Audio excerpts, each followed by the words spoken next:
Good day, everybody. How are you all doing? I know you're doing great today. Today, we are going to clear any doubt you have about what is statistics all about. Why do I need to know about statistics? I'll show in simple, easy steps what is statistics all about. So, please stick around till the end of the video. I'll give you some important tips, but I'll do a short presentations, and if you like my video, please give me a thumbs up. So without further ado, let's get started. Just to be on the same page, we are going to talk about what is statistics is all about. So here I go.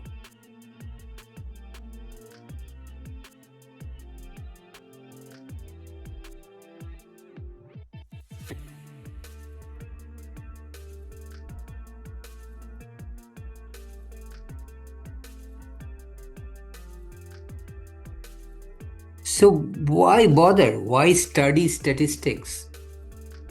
Some of you have asked me that question. So here I will explain in plain, simple English why we need to study statistics. Studying statistics helps in collecting information, analyzing information, and seeing a particular pattern from the information that you have collected. So studying statistics facilitates data collection in a systematic manner. Means we will collect information such as we conduct a survey, we want to know where do people live. So we will collect information from people by conducting a survey. That's a systematic manner. Utilizing data to answer relevant questions. We want to find out, such as information, what is the mean age, average age of all the students who are attending my college. How do I find that? I will do a simple random sample. Later on, I'll explain what I mean by simple random sample, but I can do a survey on a sample of students from the entire population of students. From them, I will collect information through survey, like what is your age at your last birthday, things like that. Equipped with skills to critically evaluate others' work. We will learn about some techniques that will help us to critically analyzing somebody's information that has been collected by somebody. Is that good enough? Is that correct? And provide tools for informed judgments. What does it mean, that last bullet? It means, suppose you want to compare, say you want to buying a laptop, you're comparing prices at different websites.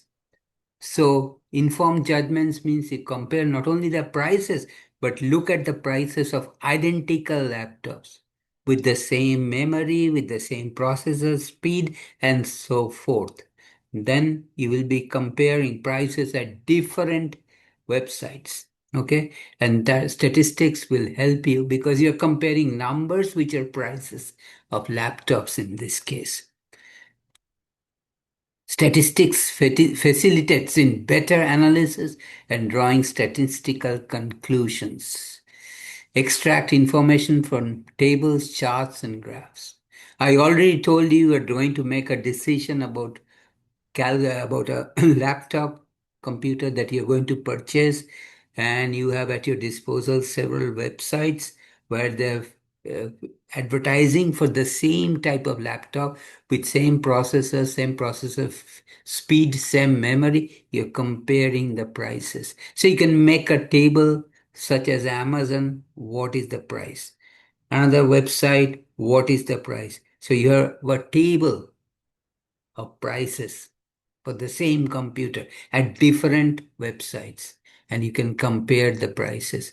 So you can extract information from tables, charts, and graphs. Follow numerical arguments, like people sometimes say today is 5 degree warmer than yesterday. And you understand what they're saying. Today's temperature is 5 degree warmer than what it was yesterday. Understand the basics of how data should be gathered, summarized, and analyzed. How you will collect information? Through systematic survey of a sample that represents a population. After collecting the information, after gathering the information, you summarize the information in a table or in a chart, and you analyze the information to find certain characteristics of the information that you. Why were we interested in the characteristics? We are interested in the characteristics because we want to find where most of the information is, or what is the spread in the amount of information. That's why we want to analyze the information to draw statistical conclusions. So, if you have any question on these first two slides, you can always shoot me a note on the comment section, or if you really like this presentation, give me a thumbs up. Please do not quit. Please wait till the end because I have one more section that we will cover in this presentation. So when we collect information from people such as what was your age at your last birthday? One person may be 19, another person may be 20, another person may be 21, another person may be 22, another 19, so forth. As you can see in these five students, there are a lot of variability in the ages. Variability means the number representing the age will vary, will change from student to student. So this section is on nature and role of variability. So as we discussed before, in using statistical analysis, analysis means we are talking about a technique which statistics will teach us. We'll collect data, means information on whatever we want to collect information on people's age, people's income, people's height, people's weight. We collect that information. How do I collect that information? That's a systematic process is there, which is conduct a survey, describe the information, analyze the information, and draw conclusions from the information. Like I said, variability is fundamental in the data analysis process. Like I said, a person's age will vary from one person to the other person to the other person. So it will not be constant. There will be some kind of variability in ages of the people in your sample. So it's a fundamental nature of the data analysis process. It is the extent of variation within a data set or level of difference present in a singular set of data. How much is the variability in the data? Are all the people 19 years old, or some people are 20 years old, some people are 22 years old? So there is some variability in the data. And statistics, the science of statistics, the subject of statistics gives us a tool to analyze the variability. In our example, variability in ages from one student to the other student.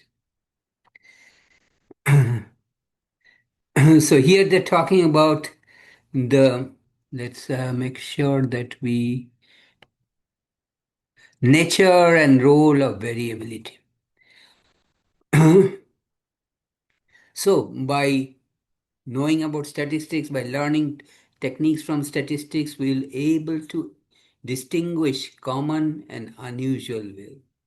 Suppose in your sample of students, most of the students are around 19 or 20. Suddenly there's a student who's 23 years old. So that means there's a lot of variability in the age. That 23 may be an unusual value. Understanding variability allows you to distinguish between common and unusual value. Most of the values, as I discussed, are at age 19, whereas suddenly there is a student who may be an adult, working adult, his or her age is 23. That's an unusual value, but that is a value in the sample that you have gathered. Okay. Ability to recognize unusual values. Is 23 really unusual? Is it really different from the rest of the data, which is around 19? Okay. Ability to recognize unusual value and risk. Okay. So why do we need to analyze the risk? If majority of the data are around 19, suddenly there is one student who is 23, that number 23 is far away from the rest, very higher, much higher than the rest, which is centered around 93. So you have an extended dataset, extended tail on the right. That number 23 is influencing the rest of the information because it's trying to pull the center towards it. So what will happen if we keep 23 in the data? Suppose I have 50 points, out of which 47 or 48 data are around 19 or 20. Only two are around 23. Is that an unusual data? Yes, 23 is an unusual data point because majority of the data is around 19 to 20. That number 23 is unusual, much farther away from the rest of the data. So what will it that do? 23 being on the right of 19 will try to pull the center somewhere away from 19 towards itself.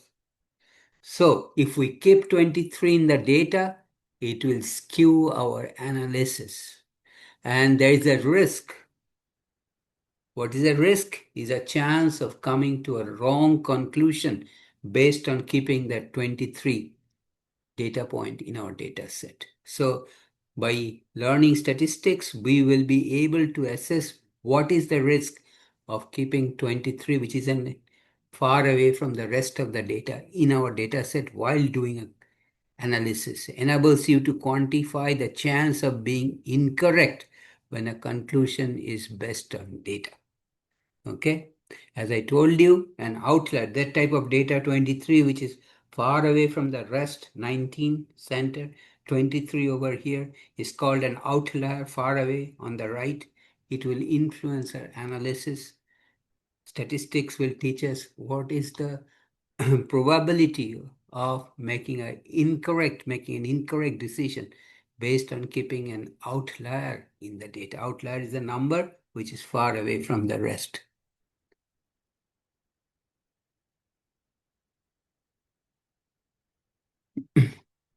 Our example is a graph called histogram, constructions of histogram. Let's see, they're talking about heights of women basketball player. So, okay, so they're looking at both of these type of graphs are called histograms, but frequency histograms. You have frequency or count on the vertical axis, and you have heights on the horizontal axis. Heights are measured in inches on the horizontal axis, and you have groups of heights, such as from 66 to 68. The group's width is 2 in each case, which is the width of each vertical rectangle. Remember, the height of the vertical rectangle in each case is the frequency or count in that group. Between 66 and 68, we see there are two data points. That is why the height of the small vertical rectangle is so small. It is 2. Whereas the height of the rectangle between 68 and 70 is about, I would say, 15. Okay. So the height of each rectangle indicates the frequency or count in that class, and the base of each rectangle same width in this case too. Okay, so that is one set of data. Okay, so women's basketball team on the top graph, women's baseball team height versus frequency. So the top is the basketball team women's, bottom is the women's baseball team, and you see a clear picture. It looks like the basketball player height, which is, you need tall players. The class with the highest frequency, the group with the highest frequency is between 72 and 74. That class is about maybe 40 count in the top diagram between 72 and 74. Now 72 is 6 feet. Okay, so 6 feet and above, 6 feet to 6 feet 2 inches, 72 to 74, 40 counts. Okay, whereas look at the bottom diagram, the class with the highest height or highest frequency, that is the highest value on the vertical axis, is between 65 64 and 66. So for the basketball player, it is between 72 and 74, 6 feet and 6 feet 2 inches. Highest frequency in that group, highest height of the rectangle. Whereas for baseball player, it is between 64 and 66. Clearly, the class with the highest frequency is different in the two different types of players. Top is the basketball player who are on the average taller. Bottom is the baseball players who are average not so much tall as the basketball players. Okay. Okay. Clearly, there is a more variation in height of gymnasts than in heights of basketball players. The histogram is more. So that also you can look. If you look at the top histogram, this type of diagram frequency versus classes, groups of data are called histogram. Okay, look at the top histogram for basketball players. The highest class with the highest frequency is between 72 and 74. If and around that highest class with the highest frequency, the spread in the data on the horizontal axis, spread in the height is much less compared to that for baseball players or gymnasts on the bottom player. Here, the highest class with the highest frequency is between 64 and 66, but the spread in the data, that is the spread in the data height is quite higher compared to that for basketball players. So not only the class with the highest frequency is different in the two diagram, the spread in the data is different. That's why we look at histogram, which is frequency versus classes or groups of data. And it clearly shows the difference between characteristics of the heights of the basketball players and the baseball players. Baseball players, on the average, are shorter in height than basketball players, and the spread in the height of the baseball players is smaller, is bigger than the spread in the height of the basketball player. So, what is the conclusion? In general, the basketball players are taller. Not only that, their heights are closely clustered around the center, not so much spread in the data as compared to baseball players. Okay, so we have already answered this question. So now, uh, okay, let's look at the second paragraph. Suppose that a tall woman, 5 feet 11 inches, tells you she's looking for a sister who is practicing her team at the gym. Sister is 5 feet 11 inches. Like 5 feet is 60 inches plus 11 is 71 inches. Tells you she's looking for the sister who's practicing at the gym. Okay, most likely the sister will be tall also, and in the basketball team, should you direct her to where the basketball team is practicing, or to where you will direct her to the basketball team? Because the sister's height is 71 inches, most likely her sister will also be tall, and therefore in the basketball team. Okay. If you find pair of size 6 shoes left in the locker room, should you first try to return them to checking members of the basketball team or gymnast team? Now, size 6 is not very large in size. Basketball players, they have 8, 9, 10 shoe sizes. So if you find a size 6 shoe in the locker room, that might belong to members in the gymnastics teams or the baseball play. The same information that is in the second chart. As I said, the woman is likely on the basketball team in the question one. Question two, size 6 shoes are more likely to belong to a gymnast. Okay. As part of the regular water quality. This is another example. Monitoring Effects and Environmental Control Board selects 5 containers of water from a particular well each day. The concentration of contaminants in parts per million is measured for each container, and then average of 5 measurement is calculated. Histogram in 1.2 summarizes average contamination values for 200 days. Now, suppose that a chemical spill has occurred at a manufacturing plant, 1 mile. So you collected water data for 200 days and made a histogram. And this is the histogram. Okay. Look at the class with the highest height. It is between 13 and 14. Okay. Why do we always focus on the class with the highest height or highest frequency? Because most probably the center of the data is there. Okay, but there's a lot of spread in the data. How do I know that? Look at the lowest value 10 and the highest value 19. 10 is on the left, 19 is on the right. So spread in the data is from 10 to 19 with a center between 13 and 14 because that is the class with the highest frequency. Okay, so we looked at the histogram. Now there is a chemical spill. It is not known whether the spill of this nature would contaminate the groundwater in the area of the spill, and if so, whether a spill this distance from the well would affect the quality of well water. 1 month after spill, 5 containers of water are collected from the well, and the average contamination.